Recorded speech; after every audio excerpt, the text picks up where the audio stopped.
Welcome to this comprehensive financial breakdown, where we will explore one of the most significant dilemmas facing homeowners today. When you find yourself sitting on a substantial amount of home equity, but you are simultaneously feeling the squeeze of a need for liquid capital, you are essentially standing at a major financial crossroads. You have two primary paths before you, and each one carries its own set of heavy consequences and hidden expenses. The first path is the cash out refinance, where you choose to stay in your current home while tapping into your equity. The second path is the strategy of selling your property and downsizing to a smaller or less expensive home in order to harvest your gains. Many people assume that a refinance is the easier and cheaper option because you do not have to move, but the real math often tells a much more complex and surprising story. To truly understand which option leaves you with more cash after all costs are settled, we must first dissect the mechanics of the cash out refinance. When you go through this process, you are effectively ending your current mortgage agreement and replacing it with a brand new loan that has a higher principal balance than what you currently owe. The bank gives you the difference in a lump sum of cash, which feels like a windfall, but it is important to remember that this is actually debt. You are borrowing your own wealth, and you will have to pay it back with interest over the next 15 or 30 years. The immediate costs of this transaction are often overlooked by homeowners who are focused only on the check they receive at the closing table. You will typically face closing costs that range from 2% to 6% of the total loan amount, which can easily equate to tens of thousands of dollars. These fees include appraisal costs and title insurance, and origination fees and credit report charges, and many other administrative expenses that eat into your net profit. Furthermore, you must consider the current interest rate environment, because if your original mortgage was secured at a historically low rate and today's rates are significantly higher, you are not just paying interest on the new cash you took out. You are also effectively raising the interest rate on the entire remaining balance of your home loan. This can lead to a massive increase in your monthly payment that persists for decades and results in you paying hundreds of thousands of dollars extra in interest over the life of the loan. On the other side of the equation, we have the strategy of selling your current home and downsizing. This is a much more dramatic lifestyle shift, but from a purely mathematical perspective, it can be incredibly powerful. When you sell a home, you are hit with a different set of heavy costs. You have to pay the real estate agent commissions, which traditionally hover around 5 or 6% of the total sale price. You also have to deal with transfer taxes and staging costs and potential repairs that a buyer might demand after a home inspection.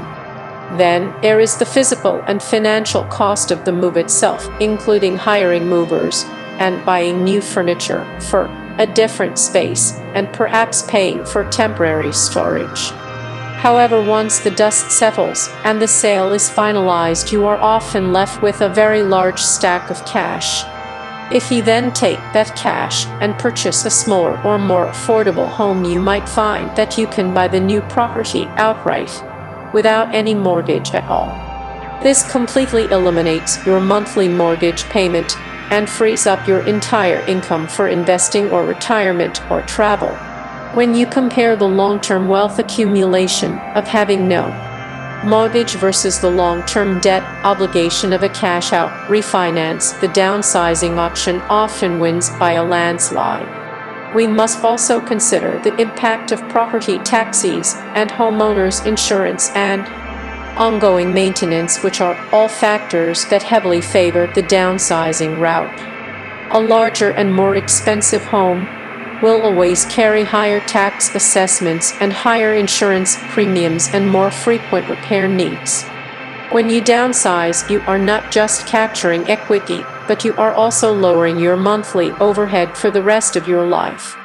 This creates a compounding effect where the money you save every month can be invested into the stock market or other assets to grow your net worth even further. Many homeowners forget to factor in the opportunity cost of the interest they pay on a refinanced loan. Every dollar you send to the bank in interest is a dollar that is not working for you in an investment account.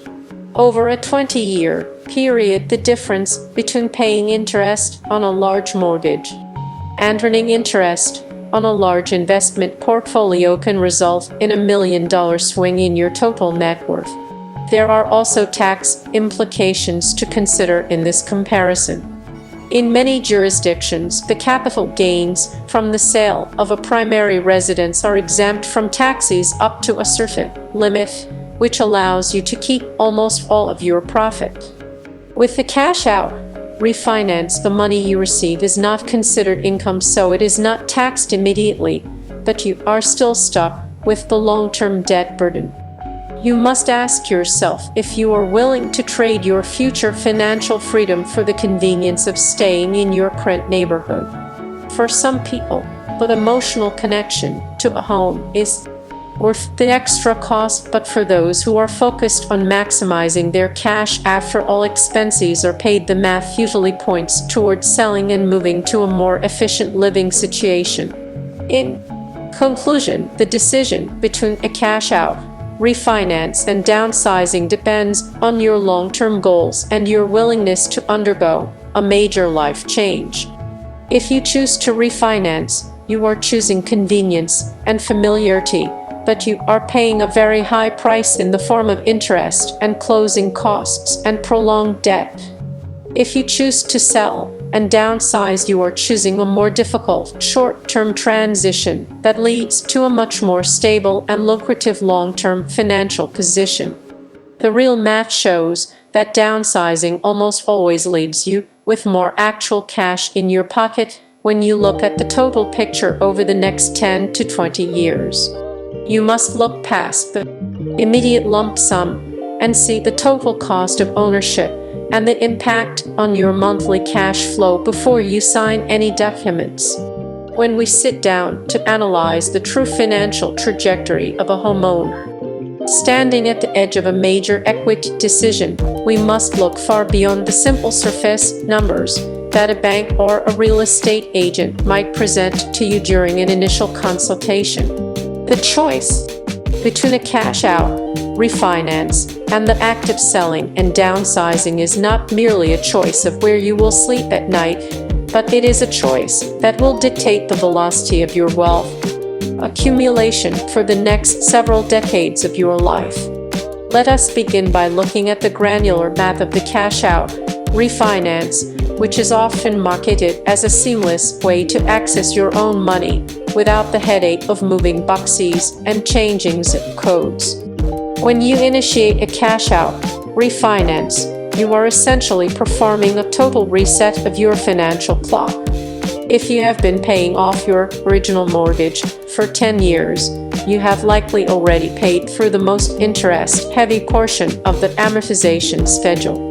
By refinancing, you are starting that clock over at year 1, which means your early payments on the new loan will be almost entirely dedicated to interest rather than principal.